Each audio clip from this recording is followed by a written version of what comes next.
İnsan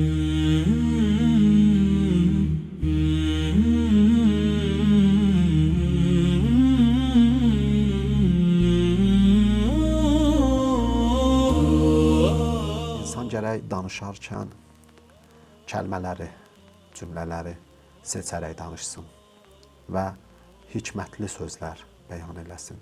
Daha doğrusu, faydalı cümlələr, sözlər ifadə eləsin. Dili kontrol etməsək, çox böyük faciələr baş verər insan üçün.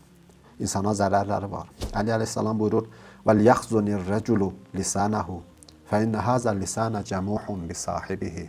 İnsan mütləqdir ki, öz dilini kontrol etsin, qorusun. Niyə? Çünki deyir, insanın dili o cilovsuz bir ata bənzəyir. Kontrolsuz bir ata bənzəyir. Əgər cilovu olmasa atın, o at sahibini, üzərindəkini yerə çırpar. Ona görə insan gərək diqqətli ola. Dil belə bir nemətdir Allah insana verib.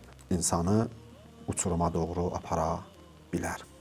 Əgər kontrol olunmasa. Atacan, məgər siz yalan danışıbsınız ki, indiyə qədər onun üçün narahat oldunuz, ağladınız? Deyir, burada yox, mən yalan danışmamışam. Amma bəzən məsləhət üzündən həqiqətin əksini demişəm. Məsləhət üzündən o da. İndi qorxuram ki, o məsləhət, görəsən həqiqətən məsləhət olub ya yox. Əgər belə olmasa, mən qiyamətdə nə cavab verərəm? Bunun üçün narahatdır. Bilirsiniz ki, yalan danışmaq məsələsində bir sıra istisnalar var. İnsan bəzən həqiqəti deməz bir önəmli məsləhətə görə.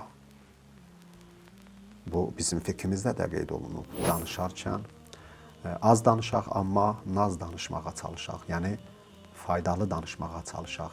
Ətrafımızdakı insanlara fayda verəcək sözləri danışaq. Hər ağzımıza gələni danışmağın yeri yoxdur, faydası yoxdur. Bunu bilməliyik. Nə özümüzə, nə digər insanlara heç bir faydası yoxdur. Adətən bəs o insanlar ki, az danışırlar, seçici danışırlar, hər sözü danışmırlar. Yəni, danışmamışdan öncə öz kəlamlarını, sözlərini bişirirlər və düşüncə ilə, düşüncənin nəticəsində o sözləri ifadə edirlər.